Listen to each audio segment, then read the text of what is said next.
Hello everyone! Meron po tayong kababayan na na-offload and ito po yung comment niya. Hi, good morning. I just want to ask po, last night, it's around 7 or 8, na second interview po ako sa immigration. And the reason sa pag-offload po sa akin is my purpose of my travel is to meet my BF. Even I showed my BF passport.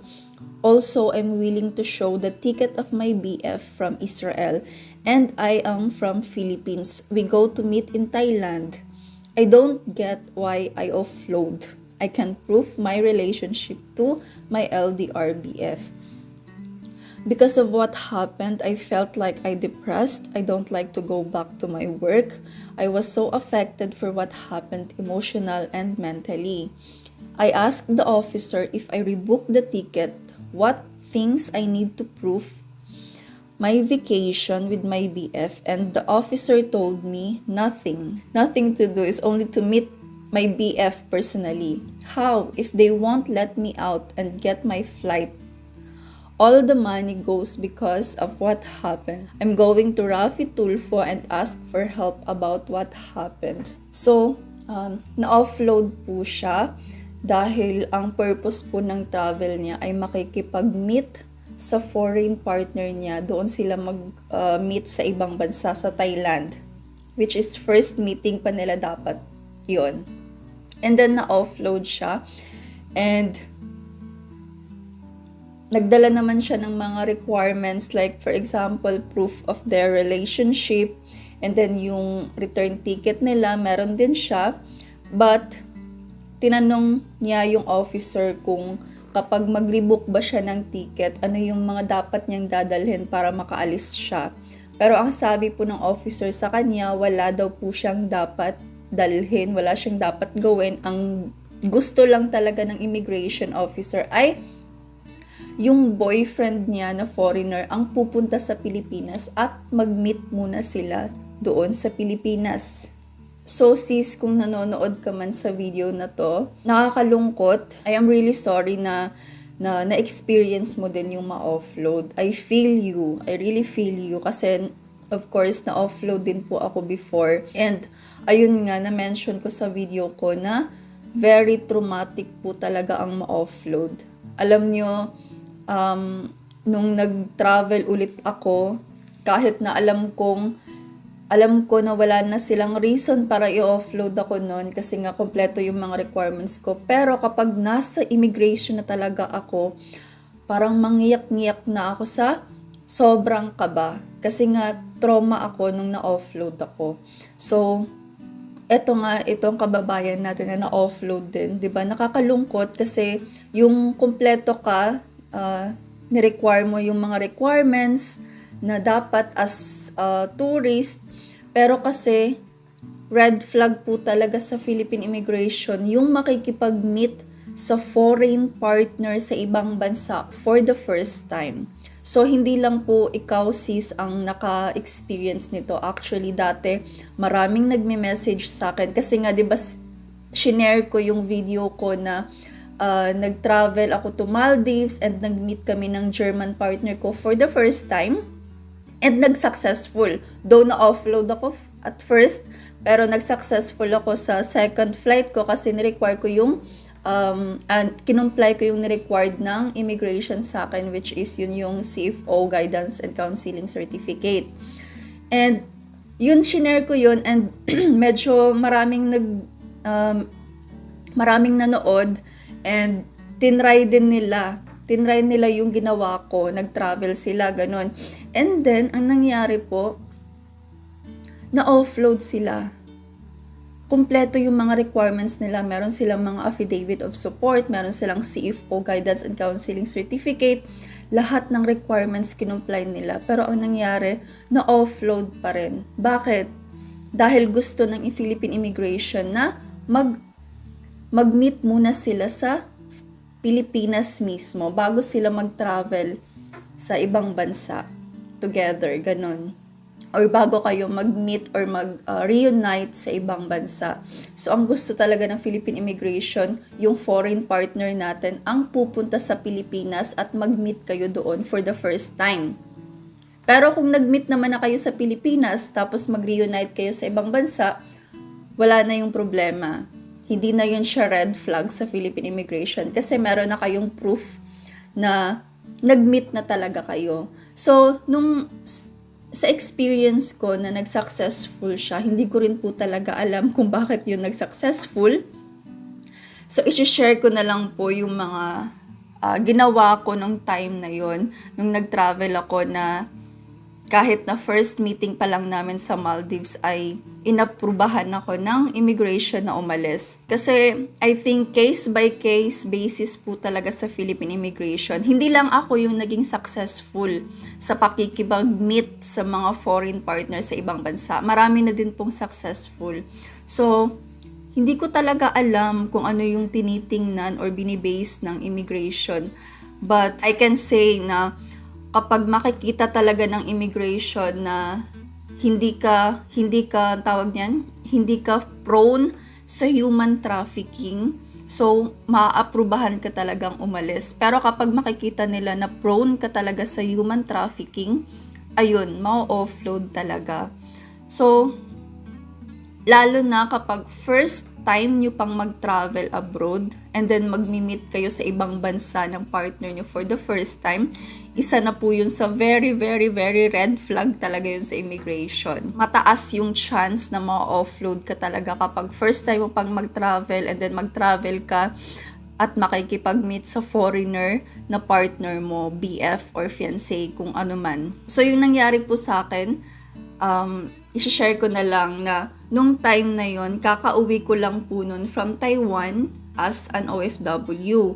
So, umuwi ako ng Pilipinas and then I think after 1 month, ayun na, nagplano kami ng partner ko, ng German partner ko na mag-meet kami sa Maldives.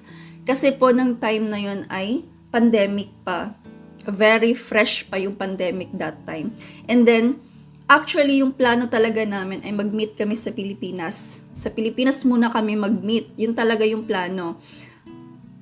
But, ang nangyari, biglang nag-close ang Pilipinas para sa mga foreign national tourists. Dahil sa pandemic, hindi sila nagpapasok ng mga foreign national tourists sa Pilipinas. So, kaya naman, nag-decide kami na mag-Maldives na lang. Kasi nung time din na yon, yung Maldives ang nag-open for tourism. And then, alam ko na nun na red flag talaga sa Philippine immigration ang makikipag-meet sa foreigner sa ibang bansa. Alam ko na yon. Pero tinry ko pa rin. Alam niyo ba kung ano yung mga documents na hinanda ko nun? Passport, travel insurance, return ticket, hotel booking. I think yun lang. Yun lang 4 ang meron ako. Wala akong CFO, wala akong affidavit of support, wala akong invitation letter, wala po ako nun. Yung 4 lang na na-mention ko, yun lang po talaga yung documents na meron ako as tourist to Maldives. Kasi sa Maldives ay visa-free, hindi natin kailangan ng visa kapag magtutour. So ayun lang yung documents na dala ko. And then, dumaan ako sa secondary inspection. And ayun nga, doon na sa secondary inspection, naghanap sila ng proof of relationship namin ng partner ko, ng German partner ko. And dahil nga wala akong dalang kopya, wala akong printed copies ng proof of relationship namin, and also wala kaming pictures together kasi nga magmi-meet pa lang kami sa Maldives noon. So ang pinakita ko sa kanila noon ay yung chat conversation namin sa WhatsApp. Pinakita ko na lang yung phone. Sabi ko, ma'am, ito lang talaga yung maipakita ko sa inyo kasi wala akong printed copies and then wala din kaming pictures together, chat conversation lang talaga. So, tiningnan niya po yung chat conversation namin sa WhatsApp.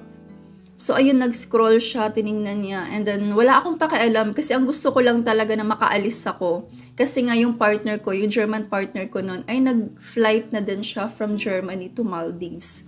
So, sobrang kaba ko talaga noon. And then, after niya na-check yung conversation namin, naghanap na po sila ng CFO Guidance and Counseling Certificate. And then, yun na yung time na na-offload ako dahil wala naman akong dalang CFO certificate. So, ang ginawa ko, kinumplay ko po yung CFO certificate. And then after, I think 4 days, nag-flight ulit ako. And nung nag-flight po ulit ako, ganun pa rin po yung mga documents na dala ko. Passport, travel insurance, hotel booking, return ticket, yun ulit. And then yung CFO certificate, dahil meron na ako ng CFO certificate. So yun lang din yung requirements na pinakita ko. And of course, dumaan ulit ako sa secondary inspection. And sa secondary inspection, naghanap sila ng passport copy ng partner ko.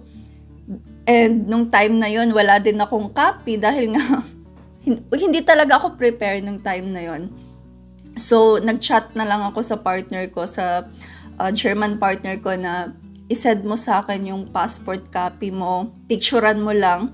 And then, naghingi din sila ng picture na stamp ng passport ng partner ko na to prove na nasa Maldives na talaga siya and naghihintay sa akin. So yun, pinicturean din ng partner ko, sinend niya sa akin sa WhatsApp, and then pinasend ng immigration officer sa email nila yung mga documents na yun. And after that, ayun na, nakaalis na po ako. Ang sinabi ko po talaga nun sa Philippine Immigration ay magmi-meet kami ng German partner ko for the first time. And tinanong ako kung ilang days daw ba ako sa Maldives, and sabi ko nun ay mga 8 days ata yun. Ganun. Pero nung sa second flight ko na, kasi nga na-offload ako, diba? And na-delay ako ng mga 4 days. So the next flight ko na meron na akong CFO certificate, ano na lang yun, mga 5 days. So 5 days na lang yung stay ko nun sa Maldives. And then ayun na, nakaalis ako. So, hindi ko rin, kaya naman medyo, hindi ko rin talaga ma-explain kung bakit yung iba nating kababayan ay na-offload dahil makikipag-meet sa mga partner nila for the first time. So, ayun nga, kapag once na makita talaga ng immigration na prone tayo sa human trafficking, hindi talaga tayo makakaalis. So, ang magandang gawin niyo po, like sa kababayan natin na si Sis Ella, na mag-meet na lang muna kayo sa Philippines for the first time. And then, mag-travel kayo together sa ibang bansa. So, hindi na yun magiging problema talaga once na nag-meet na kayo. Kasi again, red flag po talaga sa immigration ang makikipag-meet sa partner for the first time. Though pwede nyong itry, pero very risky talaga. Pwede kayong ma-offload and pwede din naman kayo na makaalis. So, depende na lang talaga. Ang masasabi ko, depende na lang talaga sa immigration officer na mag-interview or mag-inspect sa inyo. Kasi kapag once na sinabi talaga ng immigration na mag-meet muna kayo, kahit na mag-travel ka ulit, posible na makikita at ma-offload ka pa rin. Makikita nila sa system nila na meron tayong offload record. And then, mababalik ulit kung bakit na-offload, ganun. And then, posible na yun pa rin yung i-require nila para makaalis tayo. And alam nyo ba, nung nag-travel ako as tourist to Maldives, wala ako, ayun nga, diba, for documents lang yung dala ko. Hindi talaga maiisip, hindi ako mapag-iisipan ng immigration na magtatrabaho ako sa ibang bansa. Kasi, yung dala kong papel, alam nyo, inano ko lang siya, nilagay ko lang siya sa bag ko. Walang envelope, walang folder, ganun. Yung 4 na papel lang talaga, diretsyong, yun lang talaga yung bit-bit ko. And then yung passport, ganun. So, I think, kasi parang, feeling ko lang sa ano ko lang, sa, tawag niyan, sa observation ko lang. Once na, kapag magta-travel tayo as tourist, and then, alam niyo yun, yung mga documents natin ay sobrang kapal, yung envelope natin ay sobrang dami ng supporting documents, kung ano-ano yung mga supporting documents natin, meron tayong mga birth certificate, meron tayong mga kung ano-ano pang mga documents. So, posible po na isa din po yun na kapag nakita ng immigration na bakit ang dami mong mga documents na dala, magtatrabaho ka ba doon? Mag-a-apply ka ba ng trabaho? Diba? So, kung mas maganda din na kung ano lang po talaga yung mga documents na posibleng hanapin So ano ba yung mga documents na posibleng hanapin kapag magtuturist? Visa, if applicable, and of course, passport, and then return ticket, hotel booking, and kung mag-i-stay man tayo sa mga kakilala natin sa ibang bansa, then invitation letter, and then travel insurance. So, yun lang. Yun lang yung mga documents na dapat yung bitbitin. And then, bank statements kung meron man kayo, certificate of employment kung may trabaho kayo, business permit kung meron kayong business sa Pilipinas, ganun. And then, for example, sponsored yung travel natin, then dapat meron tayong sponsorship letter na galing sa sponsor natin or affidavit of support. So, yun lang po. Wag na kayong magdala ng kung ano-ano pang mga documents na baka isipin pa ng immigration na magtatrabaho tayo sa ibang bansa. Hanggat maaari, wag niyong ilagay sa envelope yung mga documents niyo. Wag niyong ilagay sa mga folder, ganun, kasi magmumukha tayong mag-a-apply ng trabaho sa ibang bansa.